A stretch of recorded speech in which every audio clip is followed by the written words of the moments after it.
Question 1. When workers arrive on site, what is the first thing they should do? Give one answer. A. Enter the site by the easiest route and start work. B. Get their tools out of the store and start work. C. Make sure that the site team knows they are there. D. Walk around the site to inspect the work from the day before.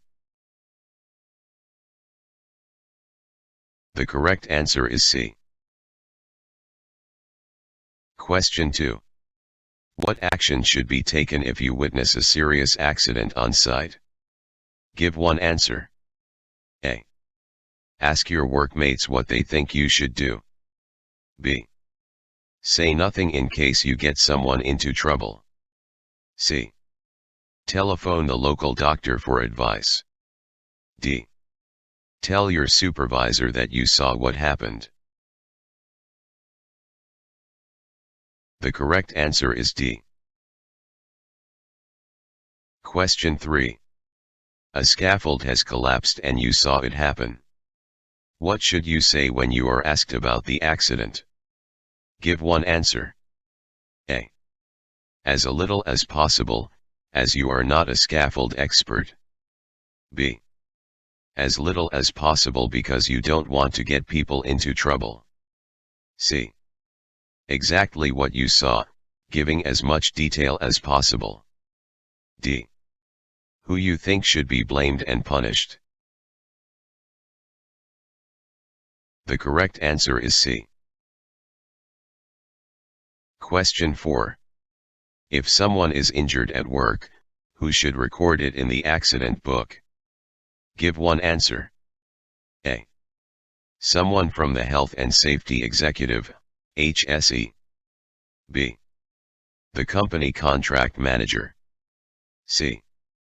The first aider identified on site. D. The injured person or someone acting for them. The correct answer is D. Question 5. Which of the following does not have to be recorded in the accident book? Give one answer. A. Details of the injury sustained. B. The date and time that the injury happened. C. The injured person's home address. D. The injured person's national insurance number. The correct answer is D. Question 6. What is the one thing a first aider cannot do? Give one answer. A. Give mouth-to-mouth resuscitation. B. Give you medicines without authorization. C. Stop any bleeding. D. Treat you if you are unconscious. The correct answer is B. Question 7. Someone has fallen from height and has no feeling in their legs. What should you do? Give one answer. A. Keep their legs straight and roll them onto their back. B. Keep them still until medical help arrives. C. Raise their legs to see if any feeling comes back.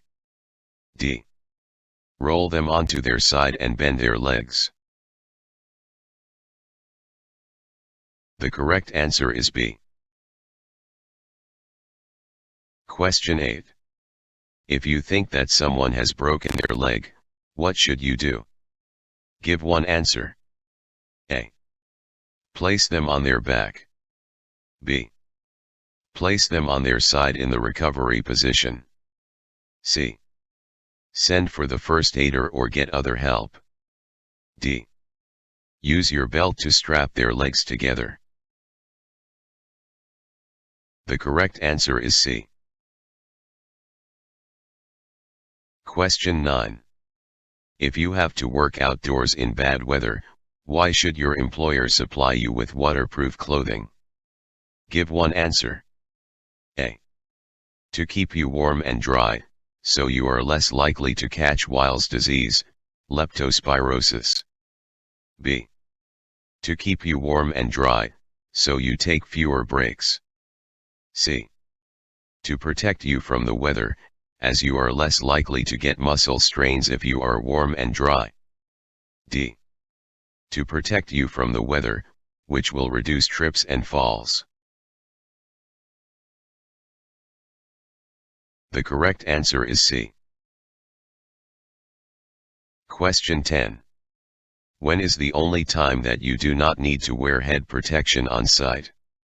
Give one answer. A. If you are in a safe area, like the site office. B. If you are self-employed. C. If you are working alone. D. If you are working in hot weather. The correct answer is A. Question 11. When selecting appropriate personal protective equipment, PPE, what is the most important factor to be taken into account? Give one answer. A. Can it be recycled? B. How long it will last? C. The cost of the equipment. D.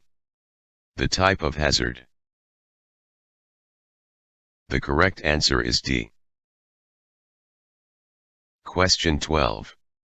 Which item of personal protective equipment, PPE, is helping to protect the worker from dermatitis? Give one answer. A. B. C. D. The correct answer is A. Question 13. Which of the following figures is wearing the correct personal protective equipment, PPE? Give one answer. A. B. C. D. The correct answer is B. Question 14. You are on site and need to throw away some waste liquid that has oil in it. What should you do? Give one answer. A. Ask your supervisor what the disposal process is for contaminated liquid. B. Pour it down a drain or sink in the welfare facilities. C. Pour it into a sealed container and put it into a general waste skip. D. Pour it slowly onto the ground and let it soak away. The correct answer is A. Question 15. Which two actions could help minimize waste? Give two answers. A. Always take more than required just in case you need it. B. Leave bags of cement and plaster out in the rain, unprotected. C. Only take what you need and return or reseal anything left over. D. Reuse offcuts, such as half bricks, rather than discarding them. E. Use new materials at the beginning of each day. The correct answer is C and D. Question 16. Certain species of plants and animals in England are protected by law. A worker is breaking the law if they do which two things to the plant or animal? Give two answers. A. Destroy its habitat. B. Feed it. C. Photograph it. D. Remove it. E. Report it. The correct answer is A and D. Question 17. Which two materials are most likely to release silica dust when being cut with a rotating blade? Give two answers. A. B. C. D. E. The correct answer is A and B. Question 18. Which of the following is not an immediate health effect of being exposed to paints and resins which have high levels of solvents? Give one answer. A. Dermatitis or skin problems. B. drowsiness or poor coordination. C. Headaches and sickness. D. Muscular and skeletal disorders. The correct answer is D. Question 19. Which material or substance is most likely to give off hazardous vapor? Give one answer. A. Dust. B. Glue. C. Rubber. D. Wet concrete. The correct answer is B. Question 20. Exposure to which of the following is unlikely to result in lung disease? Give one answer. A. Asbestos. B. Bird droppings. C. Silica dust. D. Strong smells. The correct answer is D. Question 21. When drilling, cutting, sanding or grinding, what is the best way to protect your long-term health from harmful dust? Give one answer. A. Use dust extraction, or wet cut and wear FFP3 rated respiratory protective equipment, RPE. B. Use dust extraction, or wet cut and wear a dust mask. C. Wear FFP3 rated respiratory protective equipment, RPE. D. Wear any disposable respiratory protective equipment, RPE.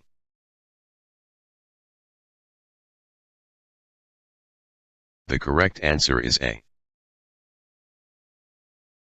Question 22. How can excessive noise levels affect your hearing?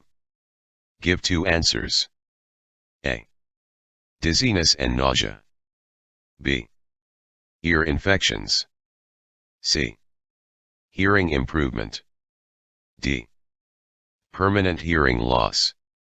E. Temporary hearing loss. The correct answer is D and E. Question 23. Can the damage by exposure to noise over a long period of time be reversed? Give one answer. A. No, the damage is permanent. B. No, unless medication is used. C. Yes, if you change jobs. D. Yes, if you have an operation. The correct answer is A. Question 24. What are three early signs of hand-arm vibration syndrome, HAVS?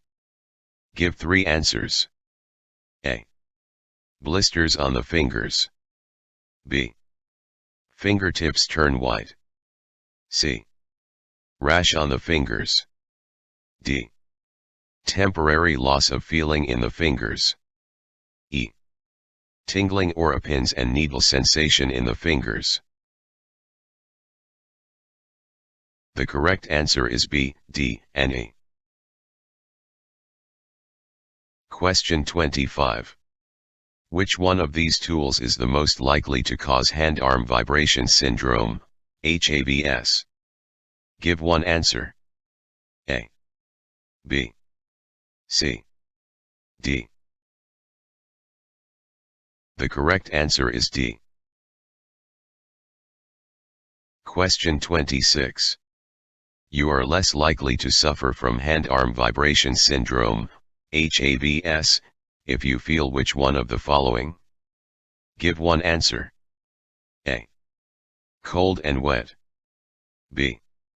Cold but dry. C. Warm and dry. D.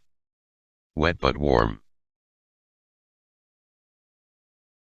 The correct answer is C.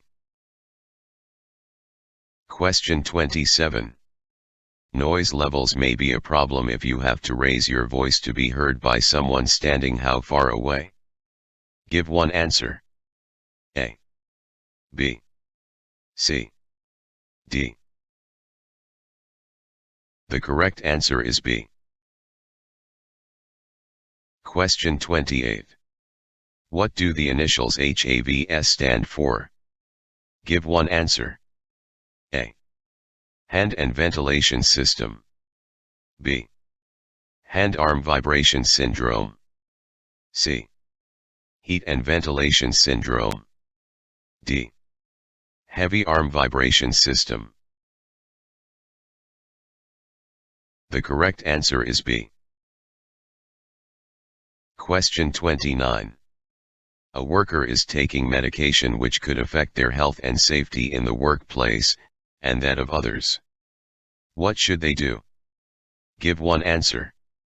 A. Go and see their doctor. B. Take regular breaks. C.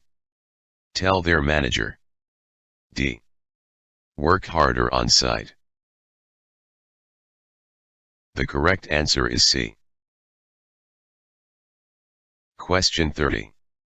When an employee returns to work after an absence due to illness, what should they speak about with their employer? Give one answer. A. Any treatment costs they have to pay to help them get back to work. B. The details of the illness to make sure no one else can catch it. C. The effects of medication they are taking which could affect safety at work. D. The number of times they have visited their doctor before returning to work. The correct answer is C. Question 31. How should absence records containing specific medical information relating to an employee be treated? Give one answer. A. As public information, in accordance freedom of information. B. Confidentially, in accordance with data protection laws. C.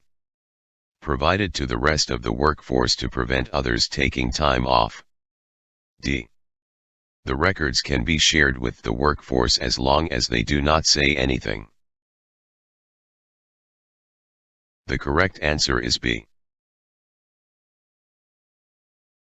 Question 32. How does tetanus, an infection that you can catch from contaminated land or water, get into your body? Give one answer. A. Through an open cut in your skin. B. Through the pores in your skin. C. Through your mouth when you eat or drink. D. Through your nose when you breathe. The correct answer is A. Question 33. In what situation are you most likely to catch Weil's disease, leptospirosis? Give one answer. A. If you drink water from a standpipe. B. If you work fixing showers or baths. C. If you work near air conditioning units. D. If you work near wet ground, waterways, or sewers. The correct answer is D. Question 34. Which of the following can be an indicator of stress? Give one answer. A. Feeling valued at work. B. Feelings of confidence at work. C. Inability to deal with usual workload. D. Increased productivity. The correct answer is C. Question 35. What must all workers do under the regulations for manual handling? Give one answer. A. Follow their employer's safe systems of work. B. Lift any size of load once the risk assessment has been done. C.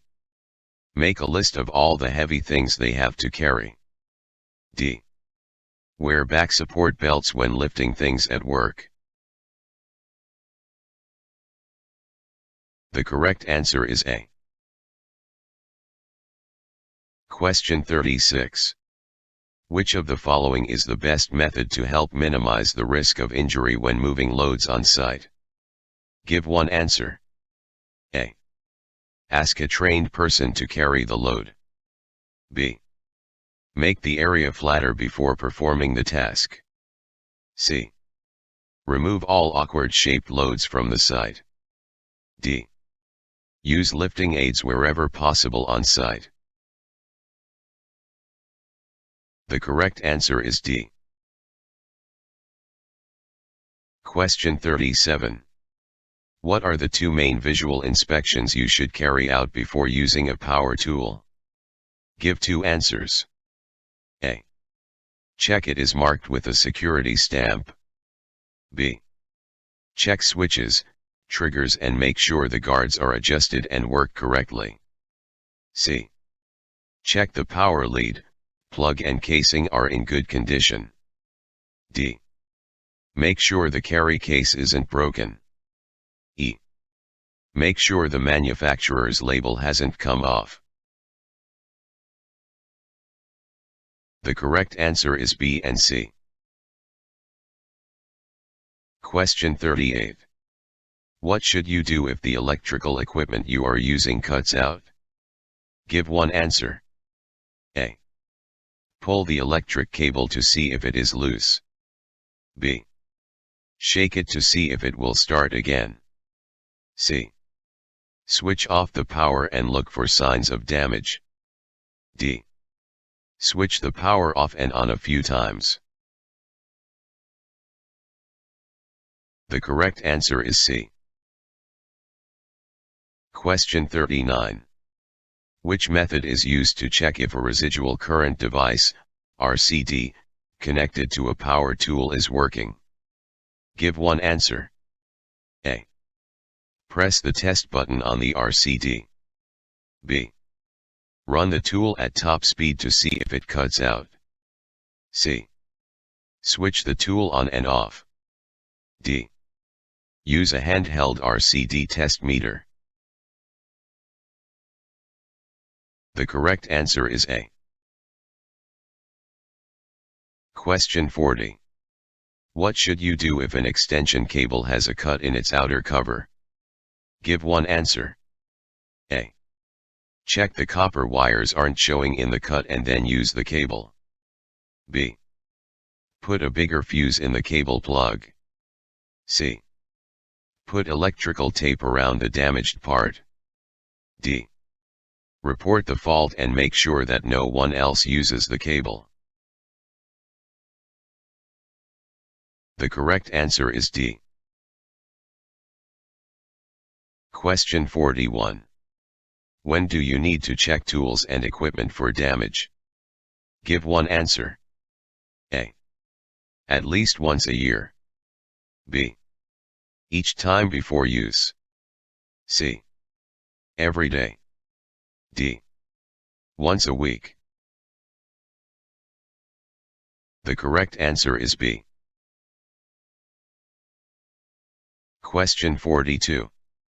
If a power tool has a portable appliance testing, PAT, label on it, what information should be included on the label? Give one answer. A. The tool's earth loop impedance. B. When the tool was last tested. C. When the tool was made. D. Who tested the tool before it left the factory? The correct answer is B. Question 43. Which item of equipment would not require portable appliance testing, PAT? Give one answer. A. Plug-in portable halogen light. B. 110-volt transformer.